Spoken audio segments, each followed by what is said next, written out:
Welcome to Cinemosophy. Mammootty negative കഥാപാത്രം ചെയ്ത സിനിമകളെല്ലാം നിരൂപണ ശ്രദ്ധയും പ്രേക്ഷക ശ്രദ്ധയും ഒരുപോലെ നേടിയ സിനിമകളാണ്. ആ ലിസ്റ്റിലെ ഏറ്റവും പുതിയ സിനിമയാണ് കളങ്കാവൽ. മമ്മൂട്ടിയോടൊപ്പം വിനായകനും അസാധ്യ പെർഫോമൻസ് ആണ് കളങ്കാവലിൽ നടത്തിയിട്ടുള്ളത്. കറക്റ്റ് ഒരു സ്പെഷ്യൽ ബ്രാഞ്ച് ഉദ്യോഗസ്ഥന്റെ ബോഡി ലാംഗ്വേജ് വിനായകൻ സിനിമയിലുടനീളം കാത്തു സൂക്ഷിക്കുന്നുണ്ട്. ഒരുപാട് നാളിന് ശേഷം മലയാളത്തിൽ വിനായകന്റെ മികച്ച കഥാപാത്രമാണ് കളങ്കാവലിലെ ജയകൃഷ്ണൻ. ഈ വർഷം മമ്മൂട്ടി പ്രധാന കഥാപാത്രമായി എത്തിയ സിനിമകളിൽ ഏറ്റവും മികച്ച സിനിമ തന്നെയാണ് കളങ്കാവൽ. കളങ്കാവൽ എന്ന പേരിന് പിന്നിലെ മിത്തിനെ കുറിച്ച് നമ്മൾ മുൻപൊരു വീഡിയോ ചെയ്തിരുന്നു. മിത്തും ചരിത്രവുമെല്ലാം കൂടിക്കുഴഞ്ഞു കിടക്കുന്ന സിനിമയുടെ ഐഡിയോളജിയെ കുറിച്ചാണ് ഈ വീഡിയോയിലൂടെ സംസാരിക്കുന്നത്. സിനിമയുടെ അനാലിസിസ് ആയതുകൊണ്ട് തന്നെ സ്പോയിലേഴ്സ് ഉണ്ടാകുമെന്ന് ഉറപ്പാണ്. അതുകൊണ്ട് തീർച്ചയായും സിനിമ കണ്ടവർ മാത്രം വീഡിയോ തുടർന്ന് കാണുക. അപ്പോൾ ഒരിക്കൽ കൂടി വീഡിയോയിലേക്ക് സ്വാഗതം.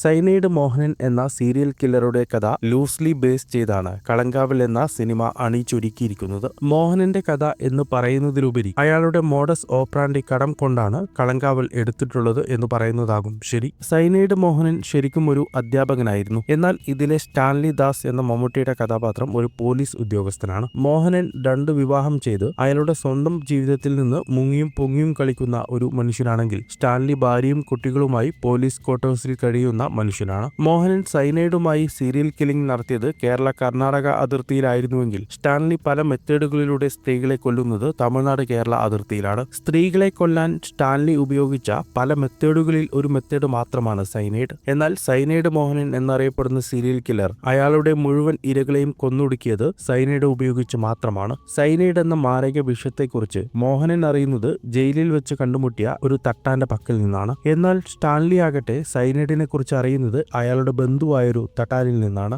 മോഹനൻ സ്ത്രീകളെ കൊന്നിരുന്നത് അവരുടെ സ്വർണവും പണവും കൂടെ ലക്ഷ്യം വെച്ചായിരുന്നു. എന്നാൽ സ്റ്റാൻലി അയാളുടെ ഇരകളെ കണ്ടെത്തുന്നത് അയാൾക്കുള്ളിലെ കൊലവറി അടക്കാനാണ്. അങ്ങനെ സൈനൈഡ് മോഹനും സ്റ്റാൻലിയും തമ്മിൽ നിരവധി വ്യത്യാസങ്ങളുണ്ട്. പക്ഷേ 2 പേരുടെയും മോഡസ് ഓപ്രാൻഡി ഒന്നായിരുന്നു. സ്ത്രീകളെ പ്രേമം നടിച്ച് വീട്ടിൽ നിന്ന് ഇറക്കിക്കൊണ്ടുവന്ന ശേഷം ഹോട്ടലുകളിൽ വെച്ച് സെക്സിൽ ഏർപ്പെടുക, അതിനുശേഷം സൈനൈഡ് കൊടുത്ത് കൊലപ്പെടുത്തുക.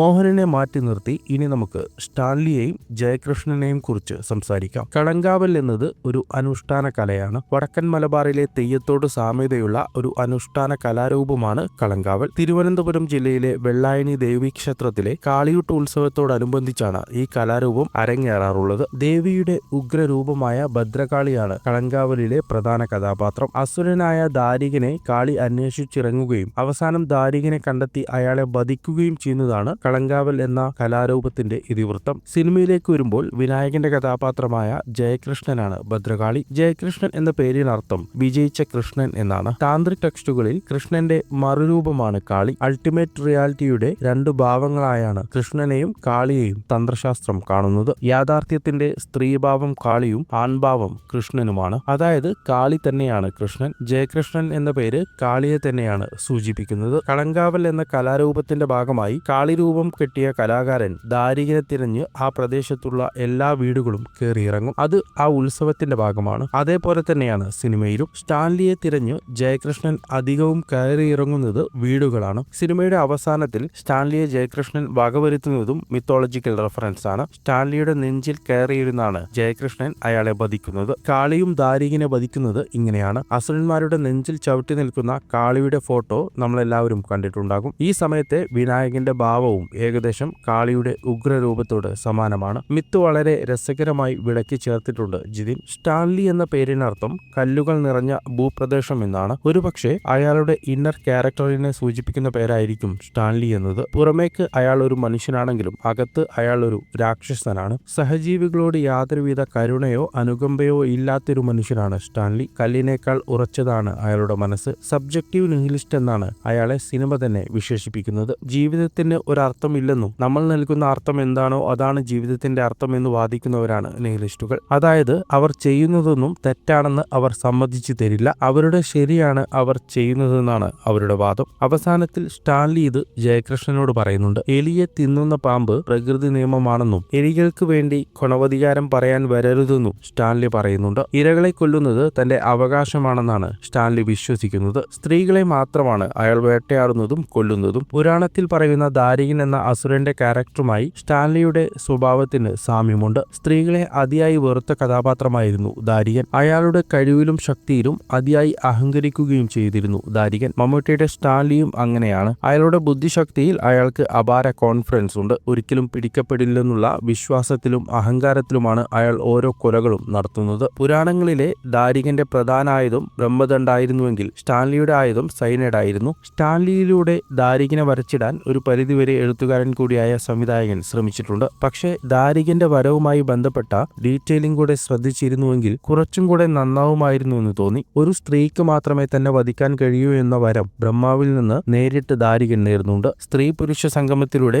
ജനിക്കാത്തൊരു സ്ത്രീ ആയിരിക്കണം അത് എന്നൊരു കണ്ടീഷൻ കൂടി ദാരികൻ ബ്രഹ്മാവിന്റെ മുന്നിൽ വെക്കുന്നുണ്ട്. അതിശക്തമായി ബ്രഹ്മാവിനെ തപസ് ചെയ്തതുകൊണ്ട് എല്ലാ കണ്ടീഷനും ബ്രഹ്മാവ് അനുവദിച്ചു കൊടുക്കുന്നുമുണ്ട്. ആ വരം നിലനിൽക്കുന്നതുകൊണ്ടാണ് ദാരികനെ വധിക്കാൻ ശിവന്റെ തൃക്കണ്ണിലെ അഗ്നിയിൽ നിന്ന് ഭദ്രകാളിക്ക് പിറക്കേണ്ടി വരുന്നത്. പറഞ്ഞു വന്നത് അത്തരത്തിലുള്ള ഒരു സ്ത്രീയുടെ പ്രസൻസ് കൂടെ സിനിമയിൽ ഉണ്ടായിരുന്നുവെങ്കിൽ നന്നായിരുന്നു. ഓർത്തിരിക്കുന്ന രീതിയിലുള്ള ഒരു സ്ത്രീ കഥാപാത്രങ്ങളും സിനിമയിലില്ല. അന്വേഷണ ടീമിലോ മറ്റോ ഒരു വനിതാ ഓഫീസർ ഉണ്ടായിരുന്നുവെങ്കിൽ മിത്തിന്റെ ഡീറ്റെയിലിംഗിന് അല്പം കൂടി ഭംഗിയുണ്ടാവുമായിരുന്നു. സൈനൈഡ് മോഹനന്റെ കഥ പറഞ്ഞ സോയ അക്തറും റീമ കാക്ഡിയും അണിയിച്ചൊരുക്കിയ ദഹാഡിൽ പ്രധാന അന്വേഷണ ഉദ്യോഗസ്ഥയായി എത്തിയത് സോനാക്ഷി സിൻഹ ആയിരുന്നു. ചിലപ്പോൾ അങ്ങനെയൊരു സാമ്യത പ്രേക്ഷകർക്ക് തോന്നേണ്ട എന്നു കരുതി വനിതാ ഓഫീസേഴ്സ് വേണ്ട എന്ന തീരുമാനം മനഃപൂർവ്വം സംവിധായകൻ എടുത്തതാകാം. എന്തായാലും ആ ഒരു റെഫറൻസ് കൂടെ ഉണ്ടായിരുന്നെങ്കിൽ അല്പം കൂടി ആഴവും ഭംഗിയും ഉണ്ടാകുമായിരുന്നു. കളങ്കാവിൽ എന്ന അനുഷ്ഠാന കലാരൂപം നടക്കുന്ന വെള്ളയാനി ക്ഷേത്രത്തിന് പിന്നിൽ രസകരമായൊരു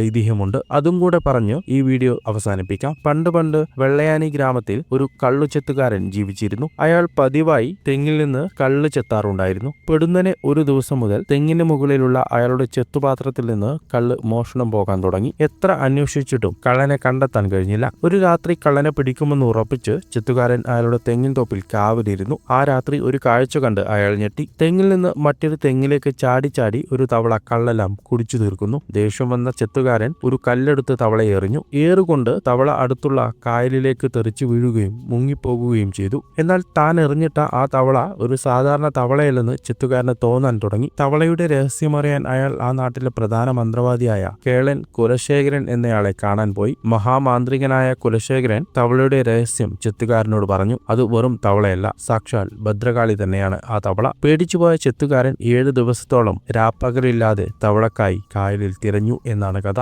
അവസാനം തവളയെ കണ്ടെത്തുകയും ഒരു താൽക്കാലിക ക്ഷേത്രമുണ്ടാക്കി അവിടെ പ്രതിഷ്ഠിക്കുകയും ചെയ്തു. ആ ക്ഷേത്രത്തിൽ പിന്നീട് 3 വർഷത്തിലൊരിക്കൽ കാളിയൂട്ട് എന്ന പേരിൽ ഉത്സവങ്ങൾ നടത്താൻ ആരംഭിച്ചു. ആ ഉത്സവമാണ് ഇന്നും തുടർന്നു പോരുന്നത്. അതിന്റെ ഭാഗമായാണ് കളങ്കാവൽ അരങ്ങേറുന്നത്. വീഡിയോ ഇവിടെ അവസാനിപ്പിക്കുന്നു. എന്താണ് ഈ വീഡിയോയെക്കുറിച്ചും കളങ്കാവൽ എന്ന സിനിമയെക്കുറിച്ചും നിങ്ങളുടെ അഭിപ്രായം കമന്റിൽ പങ്കുവെക്കുക. വീഡിയോ ലൈക്ക് ചെയ്യുക, ഹൈപ്പ് ചെയ്യുക, ചാനൽ സബ്സ്ക്രൈബ് ചെയ്യുക. ആദ്യമായാണ് ചാനൽ കാണുന്നതെങ്കിൽ മറ്റു വീഡിയോസും കണ്ടു നോക്കുക. സിനിമയുടെ ഫിലോസഫി, ഐഡിയോളജിയൊക്കെയാണ് ഈ ചാനലിൽ അധികം ചർച്ച ചെയ്യാറുള്ളത്. മറ്റൊരു നല്ല വീഡിയോയുമായി വീണ്ടും കാണാം. നന്ദി.